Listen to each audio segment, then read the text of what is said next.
and welcome to another episode of Classroom. So much has happened these past few months with the market and indeed the levels that we've crossed, and so much has happened perhaps by way of participation as well. But there's one product that started coming to the fore and it seems may present interesting opportunities. They're called the ETFs, so the exchange traded funds. What makes them tick? How do they work? Why are they more superior or inferior to many mutual fund products? Here's two gentlemen to talk about the pros and cons of the world of ETFs. Sanjeev Shah of Benchmark Asset Management and Krishnan Sitaraman, Director Crystal Fund Services. Gentlemen, good to have you on the show. Sanjeev, as always, if I want to know what an ETF is, what would you tell me? It's a very simple thing. It's basically your ability to buy, say, 50 shares in one share. That's how I would describe an ETF. You have 500 rupees with you. You want to invest in the market. It's very difficult to buy 5 shares or 10 shares out of 500 rupees. If you go and buy an ETF, you are basically buying 50 shares in form of one share. So anybody who buys an ETF is buying all the underlying shares, which is 50 typically in an ETF, and in one share which goes into his demat account. So that's in very simple terms what an ETF is all about. Krishnan, you want to add to that and just explain as well what the difference between an ETF and an index fund might be? See, as Sanjeev had outlined, an ETF offers a convenience to the investor to take an exposure to a diversified basket of stocks with small investment amounts. So the convenience factor is a big plus. At the same time, if I could just add on, index funds would be normal open-ended index funds, and as far as their portfolios are, they could mirror what an exchange-traded fund is. But the exchange-traded fund offers one big advantage over the conventional index fund, which is allowing investors to buy and sell units over the exchange. So, and that can be done through the course of the day during market hours, whereas in an index fund, it could be only once a day. So that, I would say, is one broad difference. Okay, let's go over this one by one. So Sanjeev, first up, an ETF tracks an index or a sector. How does it do that? Assume that basically, we have a lot of indices which are basically published by most of the exchanges. Let's take an example of the Nifty. Now, Nifty is an index which basically the National Stock Exchange and CRISIL both have put together, and you have 50 stocks in that.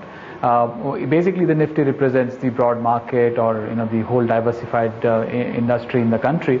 So, if somebody wants to basically, there are 50 stocks in that index. What we do as an ETF manager is basically we go and buy all the 50 shares which are there in the index.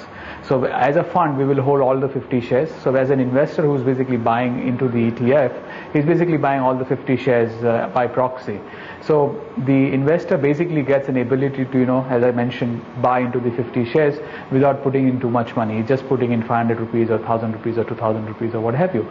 So the whole idea is that the investor gets into the market without worrying about the risk of a specific stock or a specific sector, but the diversified market at a much lower cost and a much lower amount of investment. The flip argument to that, Sanjeev, might be that you're tied into an index, and in that you are tied into the vagaries of various sectors. For example, if metals as a space were to do badly but had high representation on an index, I might suffer. True, that's a valid point, but you always have to look at the fact that basically when you invest in a very broad market index, the broad market index really encompasses what's really happening in the economy.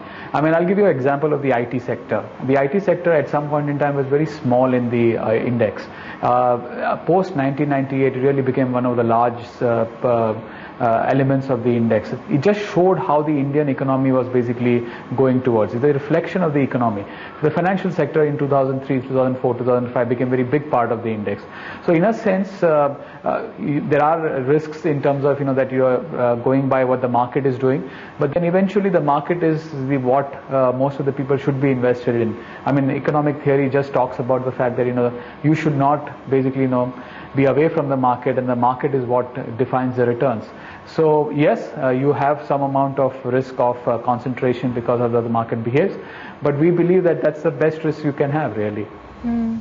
Krishnan, how liquid is this as an instrument? I mean, of course, it's traded through the day as in any other stock or index might be through the trading session, but in terms of liquidity, is it a very liquid instrument?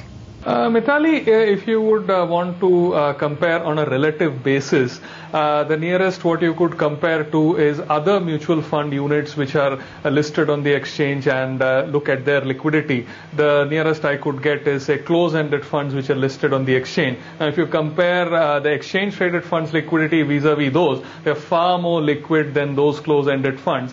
And the other advantage is more, in addition to liquidity, is the fact that you can buy and sell at prices which are very close to the NAV. So the linkage between the portfolio value and the price at which it is traded on the exchange, that is very, very close together, which is a big plus. Whereas in a close-ended fund which is listed, invariably there is a discount or maybe in some occasions a premium to the NAV. So that it's the price at which you can buy it or sell it is not reflective of the underlying portfolio value. Sanjeev, you mentioned that I could put in as little as 50 or 100 rupees and be part of this ETF. Can I also buy on a margin? No, you can't buy this on a margin. It is like buying on a stock. Basically, if you want to buy Reliance or Tisco, you go to typically you could go to the futures market. If you're buying Nifty, you could buy the Nifty futures. But ETFs are like underlying stock. It's really like a share.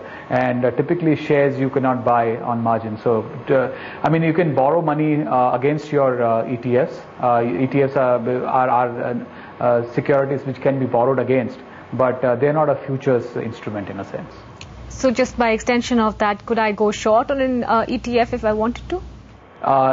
In theory, yes. Worldwide, people do go short on ETFs. But in India right now, the universe of stocks which you can go short on is basically limited to the stocks which are in futures and options segment.